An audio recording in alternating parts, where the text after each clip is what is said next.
Bonjour, c'est Cryptoly, j'espère que vous allez bien. Aujourd'hui, on va parler d'émotions dans l'investissement et le trading. C'est quelque chose qui est très important pour réussir son bull run, parce que comme vous et moi, vous avez ressenti quelque chose de très fort cette semaine.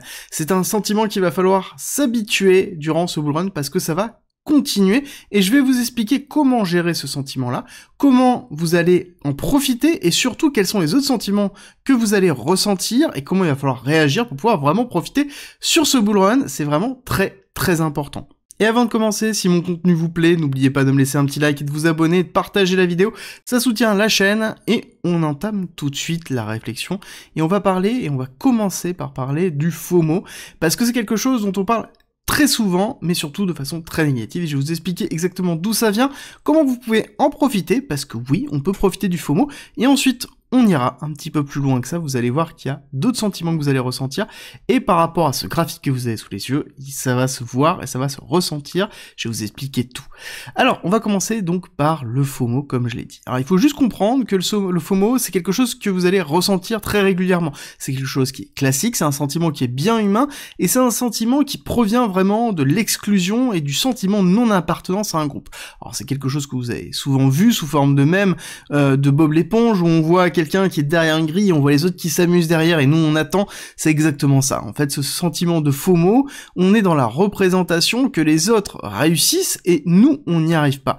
Et je vais vous le dire, vous n'êtes pas le seul dans ce cas-là, vous allez le ressentir continuellement, tout le monde le ressent, et c'est quelque chose d'humain. Et même avec de l'expérience, je peux vous assurer qu'on continue toujours à le ressentir, et même quand on le sait, quand on a conscience de ça, on se fait toujours impacter. Le seul but est de pouvoir limiter cet impact et de comprendre comment en profiter. Comme j'ai commencé à vous le dire, c'est quelque chose que vous allez pouvoir utiliser. C'est la beauté de l'importance de la psychologie en trading et en investissement. Alors c'est pour ça que d'ailleurs j'ai dédié une très grosse partie de la formation à la psychologie sur le marché, parce que c'est un des vecteurs essentiels dans la réussite de son investissement. D'ailleurs, c'est une formation en investissement, en crypto, en trading et en blockchain qui est pour l'instant toujours finançable. Si ça vous intéresse, c'est en commentaire et en description.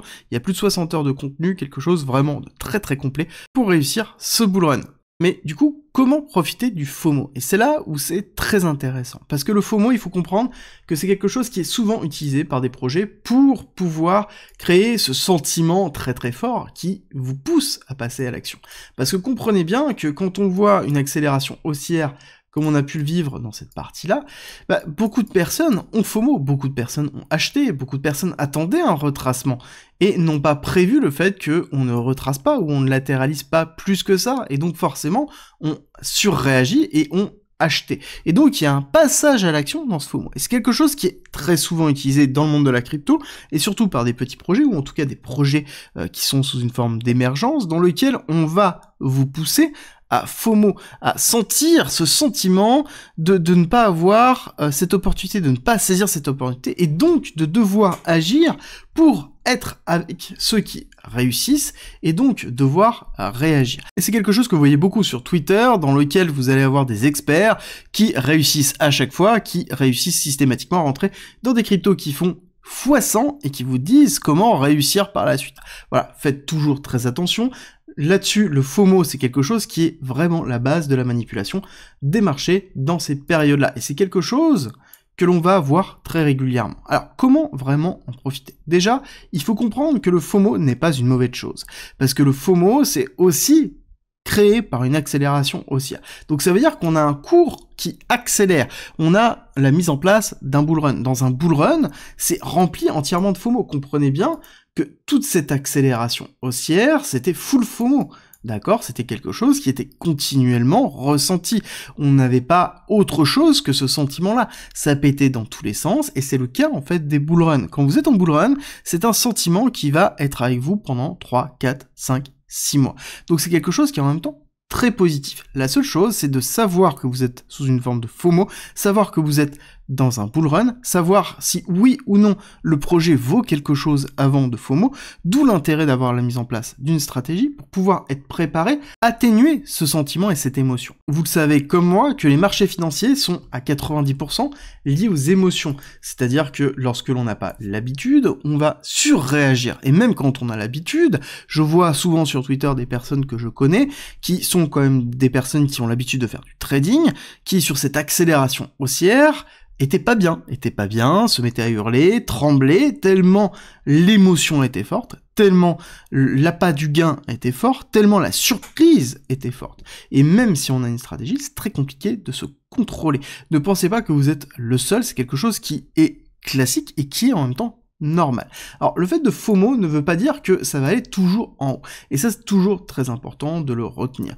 Parce que ce qui va avec le FOMO aussi, c'est ces liquidations, c'est la peur. Comprenez bien que c'est la peur de rater l'opportunité, mais vous allez ressentir à l'inverse la peur des mèches. Comprenez bien que lorsque l'on est en bull run, quand on est dans une phase exponentielle d'accélération, on va avoir ces phases de peur dans lesquelles on va avoir des mèches de moins 30%, comme on a pu le vivre, hein, d'accord, vivre, alors là, je vous montre un exemple sur la partie 2021, début 2021, dans lequel on a eu un retracement de 30%, mais même là, quand on regarde un petit peu plus en daily, on a eu quand même des gros retracements, d'accord? Comprenez bien que là, sur ce retracement ici, on a eu quand même moins 20% sur une période très courte, et donc forcément, il y a eu une peur très forte. On est passé donc de 48 000 à 36 000, et c'est quelque chose qui a impacté beaucoup de personnes sur ces périodes-là. Il y a eu énormément d'incertitudes. Est-ce que j'ai bien fait? Est-ce que je n'ai pas bien fait? Quand on réagit sous une forme de FOMO, on va avoir ces sentiments-là. Et c'est là où vous pouvez profiter réellement de toute cette partie-là. Parce que si vous avez conscience que vous êtes en FOMO, si vous avez conscience de l'opportunité qui peut arriver dans ce type de retracement, à ce moment-là, vous êtes en capacité d'agir en corrélation. Vous ne vous êtes pas surexposé parce que vous savez que vous êtes sous une forme de FOMO, donc vous êtes capable de pouvoir définir un montant qui fait que vous diminuez la pression de cette émotion sur vous, et derrière, vous êtes capable de pouvoir en profiter et d'acheter la peur des autres, d'acheter la capitulation des autres. Parce que lorsque l'on FOMO, généralement, on va avoir des phases de capitulation qui sont très fortes. Et là-dessus, il va falloir, encore une fois, prendre du recul. N'oubliez pas que vous allez avoir beaucoup de bruit, que ce soit sur Twitter, que ce soit sur les groupes où vous êtes, que ce soit sur les télégrammes, peu importe, les gens vont raconter n'importe quoi. Que ce soit dans la peur, que ce soit dans la greed, que ce soit dans le FOMO, l'émotion d'un bull run, c'est quelque chose qui est catastrophique. Comprenez bien que lorsque l'on est dans des phases d'hyper-expansion comme celle-ci, on va vous dire systématiquement, mais non, on ne peut pas aller plus haut, on va se manger un retracement, retour aux 10 000. Ça, vous allez l'entendre parler tout le long. Pareil, ici, vous allez avoir, mais non, de toute façon, en tous les cas, ça ne peut aller qu'en haut, c'est bon, on est dans un cycle infini, il n'y aura jamais de retracement, ça ne peut pas retracer 30%, on ne peut pas se faire liquider, donc vous allez avoir en fait les deux éléments qui vont arriver. Et c'est le même principe, je suis sûr que vous allez voir, dans pas longtemps, une analogie des personnes, quand on va se rapprocher vraiment du top, disant, ok, bah ici, en fait, on est ici. Je suis sûr que vous allez avoir des personnes qui vont vous vendre le fait qu'on est dans ce retest ici et qu'on va se manger un retracement très violent, très salé, qu'on va retourner aux 10 000, qu'on va retourner aux 15 000, etc., etc. Donc là, on parle d'un retracement de 70%. C'est pas rien, d'accord? 70%, c'est vraiment pas rien, alors que on n'est pas du tout dans la même typologie de cycle, on n'est pas du tout dans la même psychologie de marché, on n'est pas du tout dans la même problématique, on n'est pas du tout dans une synergie qui ressemble à ces points-là. Et ça, il faut prendre du recul pour pouvoir le comprendre. Il faut se former, s'informer pour pouvoir le comprendre. Pour être certain de là où on est et de comprendre ce que l'on a acheté pour pouvoir, justement, ne pas capituler quand on a besoin. Être sûr de ce que l'on a effectué et ne pas être trop dans la grid. Je vous invite à regarder la vidéo de la semaine dernière où je parle vraiment de la grid, de la cupidité, qui est quelque chose qui est très compliqué à gérer et qu'il va falloir apprendre à gérer, parce que ces phases d'hyperaccélération, d'accord, encore une fois, on n'a pas cassé la TH. Encore une fois, je vous rappelle que ici, nous n'avons pas de retail. C'est un mouvement qui est 100% porté par des institutionnels. Selon vous, les institutionnels achètent à quel moment? Ils achètent quand les retails sont en train d'acheter ou ils achètent en amont? Ben, ils achètent en amont.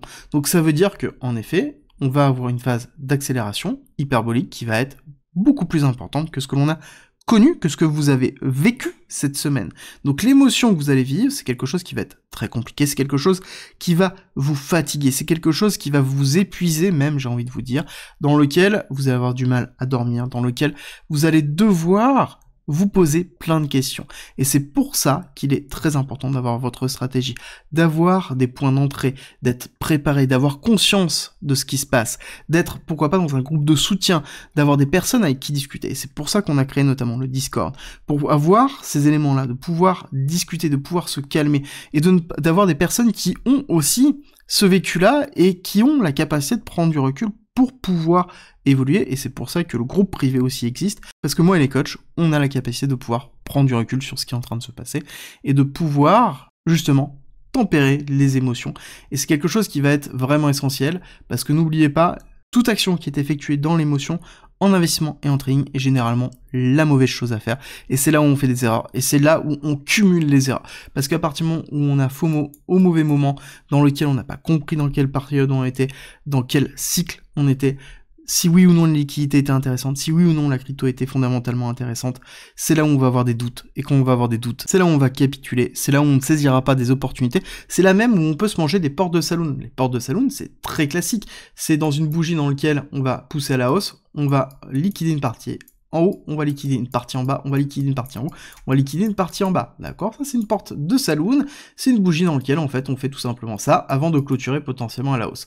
Ça veut dire que tous ceux qui sont soit à fort levier sont liquidés, oui, mais ça veut dire que tous ceux qui n'ont pas le mental nécessaire vont se faire liquider aussi, parce que dans tous les cas, ils ne vont pas être capables de pouvoir tenir leur position, d'avoir leur zone d'invalidation, d'avoir leur zone de validation de leur stratégie, et donc derrière vont acheter, puis capituler en vendant à perte, puis racheter, encore une fois, revendre à perte, et ainsi de suite, parce qu'ils vont être incapables de gérer leurs émotions, et plus on va perdre, ou plus on va gagner, plus ça va impacter notre capacité à prendre des décisions, et n'oubliez pas, nous sommes des personnes instables.